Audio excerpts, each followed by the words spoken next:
Alright, part 2 of the truth of Charles Manson. Justice for Charles Manson, that is.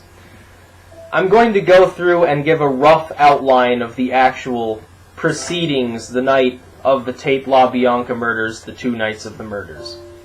Things which people don't understand because it's been covered up with lies. And this timeline coincides with Manson file, again, credit to Nicholas Schreck, although most of the details you could find and were public knowledge beforehand, they were still covered up by the helter-skelter lies, but it was available for anyone willing to search for them, which is not many people. The first night of the murders, Cielo Drive, you've got Sharon Tate and Wojtek Frykowski and Jay Sebring and Abigail Folger, and the whole Gilligan's Island there. I can't remember the name of the 5th person who got killed, which is rather sad because most people can only name Sharon Tate and the LaBiancas. They can't name the rest of the victims, so-called victims. The first night, Tex Watson and the others in that car were not going to Cielo Drive, and here's 2 myths involved with the case. The first myth is that they were going to kill Terry Melcher for stiffing Manson on a record deal. That's not the case. The whole music as motive for murder motif doesn't work when you consider the fact that Tex Watson was admittedly hanging out with Terry Melcher at his new address before and during that period of time. So it would have been impossible for them to think that Melcher was still at that address. So that completely trashes that myth. The second myth is they went to start a race war. How this makes sense, nobody is actually sure because nobody in their right mind would believe such a stupid thing. The real reason for the murders is this. Tex Watson and company went to Cielo Drive to purchase drugs because Jay Sebring was a mafia drug dealer. Well, not technically mafia himself, but fronting mafia drugs. Acid and MDA, which was brand new at that time, the love drug. Acid, MDA, mescaline, whatever you wanted to get, you could get it at Cielo Drive, trust me. So that Tex Watson arranged a deal. He wanted to purchase over $10,000 worth of drugs. I can't remember the exact number. I deal more in general ideas than specific dates and so forth. So, Tex Watson's coming along, has the girls in the car. Now he's anticipating trouble, so he has several heavily armed friends like Kasabian outside waiting by the car. He and Atkins go in. Watson says, "Where's my LSD?" Because Sebring didn't have the LSD. "Well, the LSD's not here. You'll have to do without the LSD." That made Tex Watson mad. "Well, where can I find my LSD?" "Go to the LaBiancas." See, there's your missing connection. See, most people don't know this. They think of Rosemary and Lino LaBianca as this gentle, slightly over middle-aged couple who never did anything wrong, and they had the garden full of pansies in the grocery store that they ran. Little do people know Rosemary LaBianca was also selling drugs out of her grocery stores. That's how they managed to make ends meet, even though Lino LaBianca was hundreds of thousands of dollars in debt to the Las Vegas Mafia. So they say, "Oh, okay, we'll go to the LaBiancas and get the LSD, fuck it." And lo and behold, what does Jay Sebring do? Because Jay Sebring apparently was a muscular man. He attacks Tex Watson on the way out. See, Tex Watson was basically holding Sebring and Tate hostage. Tate actually wasn't meant to be there at the time. I can't remember the exact person, but someone actually from the ranch made a call to a mutual friend to try to make sure Tate wasn't there at the time.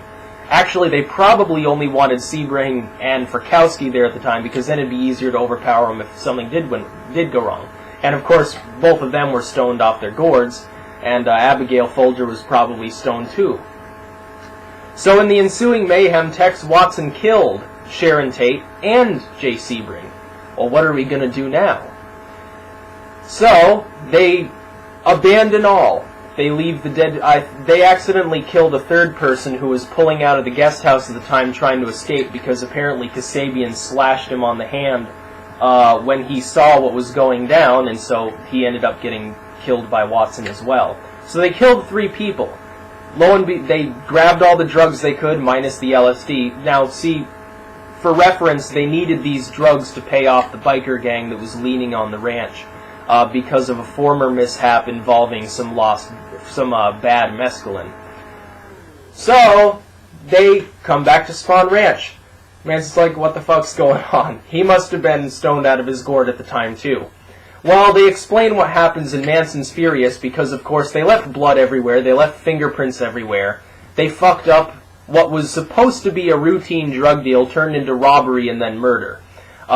So things were fucked up. Now, Frykowski and Folger, they're still at Cielo Drive, very much alive, tied up. They're both so stoned they can't even get out of their restraints. So Manson says, well, let's go back. So Manson takes Watson and all of them and goes back to the house. Now, this is something you won't see in the attorney's report to the court, so to speak. They never mentioned that. They just said the people went, killed, and came back. Everyone died at the same time. That wasn't the case. And Tex Watson can't even remember.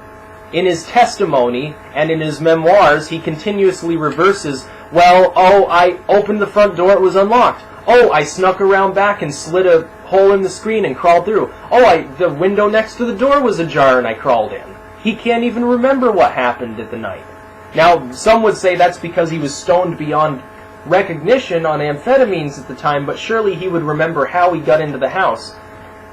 Now, here's another interesting point I should probably make. The prosecution never mentioned this, but in the original police report, before the prosecution started, it was said that drinks were offered to the people who came in the house. Now, if Watson and the others were a bunch of murderous hippie psychopaths absolutely out of their minds, would they have been offered drinks when they got into the house in the first place? Would Susan Atkins' knife, which she claimed she killed a bunch of people with, but she actually killed nobody, have been left untouched and unbloodied in the sofa? See, there's a whole lot more to this case people just don't understand. So what happens? They go back, they tidy up the murder scene. They do it wrong, of course, and Susan Atkins leaves a bunch of witchy messages on the wall. Well, why did she do that? Well, the real reason is not exactly known. And judging from my own understanding, this has nothing to do with Mansfield. This is completely my own opinion. My own opinion is that, in fact, the whole copycat to free Bobby Beausoleil thing, because Bobby Beausoleil got in trouble for killing Gary Hinman and left blood on the wall and messages on the wall. My thought is Atkins was stoned enough at the time to think that that was still a good idea to try to copycat, and so she just left it there, hoping that Beausoleil would be freed. And or just to stir up trouble. Because Atkins was crazy, and if you read Manson File, you'll get a taste for just how fucked up she was. So they go back to Spawn Ranch. Well, they still don't have their acid, and they need more money. They need more drugs. So they go to the La Biancas. And Manson goes along with them the first time this time, because he wants to make sure they do it right. Now, they went there not knowing what they were going to do, except that Manson probably clearly stated, please don't kill these people this time, because we kind of need to not go to jail. Because any rational, sane human being, as the psychiatrist for the judge in the first place, said Manson's fine, he's smart, but he's not crazy. Well, if Manson's not crazy and he's not dumb, why on earth would he just decide to randomly off the La Biancas? So they tie the La Biancas up, Manson leaves. Where's the LSD? Oh, and there's another little thing Manson wants. It's an allusion to a little black book. It's kind of mysterious in origin, kind of mysterious in purpose. It's sort of the dark horse in this whole equation. It seems that the La Biancas, because they were doing so much for the Mafia, had possession of a certain little black notebook, which had names and amounts owed by and to various drug dealers and mafiosos and Hollywood figures. People in Hollywood, probably government informants, everything like that was in this little book. Still not sure why La Bianca would have it, but apparently at least Manson thought it was there. Well, lo and behold, the La Biancas won't cooperate. Tex Watson goes berserk again and kills them too. So you see, you have 7 people killed so far. Every single one of them was killed by Tex Watson. Tex Watson killed everyone. These are the Watson murders, not the Manson murders. And if you look at the crime for the nature that it really had, this was about drugs. But not drugs in the sense of, I'm going to give you drugs, you will be brainwashed, and I will send you off like zombies to go and kill for me to start a race war. Drugs as in, Tex Watson felt pretty pissed off that the LaBiancas, who he was buying acid from for months in the first place, decided to stiff him and instead give the acid to Sebring to sell to him as well. You see, Watson was probably pretty mad because he had been buying LSD from the LaBiancas for some time. Unfortunately, when he went to Sebring to get the acid that fateful night, he found out that, lo and behold, the LaBiancas were also selling it through Sebring to him, thus charging him a higher price. That would have pissed me off too, especially with such a large purchase, which would now be worth hundreds of thousands in today's currency. So in reality, Tex Watson killed everyone. In reality, Helter Skelter does not exist. Actually, if you, again, credit to the Manson file, I find myself repeating that for some reason, maybe because it enlightened me to the facts of the actual friggin' case. The Helter Skelter was a nightclub that the Manson family tried to run for a while, but it got shut down by the cops because they didn't have a license for a nightclub. That's what Helter Skelter is, a nightclub. Not some witchy bullshit about starting a race war. And to tell the truth, even back when I was an evangelical Christian right-winger with straight-laced shoes and short hair, I still wasn't stupid enough to believe that Helter Skelter made any sense at all. I read Helter Skelter. I thought it was a pile of shit. It made no sense to me. Number one, because I was intelligent enough to research mind-altering substances and didn't just listen to the DARE lectures, and I understood that these substances can't turn you into a zombie. No, if you take LSD, you're not going to stare at the sun until your eyes melt out of their sockets. That's just not realistic. That's propaganda. The propaganda in this case is that Bugliosi foisted upon the public an image of Manson as a hypnotic, mass-murdering hippie. He wasn't even... Here's the ultimate pinnacle of stupidity. Bugliosi convinced the judge not to even let Manson directly address the jury because he might hypnotize them. Does that make any sense at all? Plenty of people have spoken to Manson since that time. Interviewers and media people and lawyers and fans and enemies alike have all talked to Manson. Thousands and thousands of people. Have even one of them been hypnotized by these zombie powers? Not one of them. So unless you assume that a charismatic personality plus LSD automatically turns you into a mind-controlled slave, which is pretty out there as far as theories go, no, Helter Skelter holds no water. The motive for the murders was to pay off a bunch of bikers with drugs and or drug money. The murders were caused when, unfortunately, he wasn't able, Tex Watson is the he here, wasn't able to get those drugs, and so he went berserk. Lo and behold, the two people who are the most involved in the murders, who are Watson and Atkins, were also the two people at the ranch who took lots of amphetamines. Now, Manson denounced the use of such hard substances. He generally smoked grass, dropped acid, took a lot of cactus and a lot of mushrooms, but he never touched the hard drugs. So look, hard drugs screw up your life, not psychedelics. Psychedelics aren't going to control you and turn you into a zombie. You take enough amphetamines, you'll think you're Superman, and you probably will kill somebody. But lo and behold, Charles Manson, who has been behind bars the majority of his life, is innocent. A mistrial should have been declared in his case. He had nothing to do with the planning of either of the murder scenes. He was involved with the second one, but he intended it to be a robbery. At most, as an accessory to an attempted robbery and for assault and unlawful detainment of the LaBiancas, Manson would have served maybe 10, 15 years. For auto theft and arson and the other crimes he admits he was committing at the time, he would have served more time than that, and he still would be out of prison by now.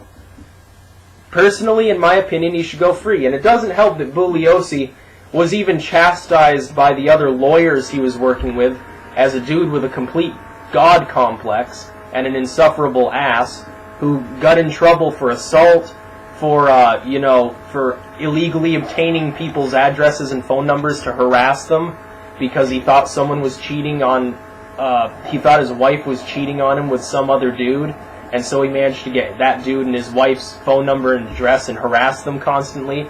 And lo and behold, every time that happened, he settled out of court and paid him a lot of money. That's common knowledge too. And every bit of this information is presumably available on the internet. in some form or another. You could go through the transcripts of the case, and here's another thing, and I'll give you this parting note. Nicholas Schreck recommends this, that any person who's seriously interested in the case could study the transcripts, compare them to the proceedings, and see where the two don't quite overlap. There are problematic differences in the police report and the prosecution. Things were left out, things were changed, things were included that weren't there before, they mysteriously vanished or appeared, and the case had all these wonderful little notions put forth for the mass media to digest. Oh, well, Manson has hypnotic powers, or he was influenced by Satanism. All these things that to a late 1960s, early 1970s audience must have been pretty scary. And all the little housewives would have loved to read Helter Skelter at night so that their dreams could be filled with frightening visions of a bearded tyrant, fascist, hippie, communist Nazi who wanted to control their grandchildren's minds and wage Helter Skelter in the world. The truth is, it was just a spectacular waste of time to prosecute the case in the beginning, and Bugliosi has gone on to be the same in every other case he's ever been in, from apologetic for, the JFK assassination or whatever, to rambling on about 9/11 and the 9/11 Commission and all the other weird things he's into. He just strikes me as a totally out there character. To me, Bugliosi sounds more insane than Manson. I would love to sit down for tea with Manson. Bugliosi, he'd probably take the teapot and empty it onto my crotch. There you have it, the truth of the case. It's not really that complicated. Look, 17 minutes, you've got the entire truth about the Manson case and why it's a piece of shit and why Manson should be free. Feel free to spread this video around, although usually people let me down when I do say something important, as opposed to 99% of my videos, which are verbally wanking off, and really I don't care about them. Some demo music, some stuff I got from other people, some really cool 80s music that admittedly no one really cares about because it's so obscure. Usually when I put out an important video, half of the people laugh at it, and then the other half sort of ineffectually will watch it, sort of half-heartedly support it. So if you want to spread it around and spread a little kernel of truth in the world, that's a great notion to do. But I don't expect it to happen. Essentially, the Manson case is a pile of shit. And Bugliosi, you should be ashamed of yourself. And I know you probably lurk these videos. I'm sure you're aware of my existence, because nobody else has quite as much content on the case actually uploaded to YouTube, and I'm sure that in your free time that you're not spending prosecuting people for crimes they didn't commit. I'm sure you enjoy watching videos of cats meowing and little girls falling over trying to walk to daddy and things like that. If you see this video, Bugliosi, why don't you interview me or something like that? Or even better, why don't you go to Lynette Fromm's house and see what a reaction you get from her? It'd be hilarious to see the reaction she'd give you. Peace out.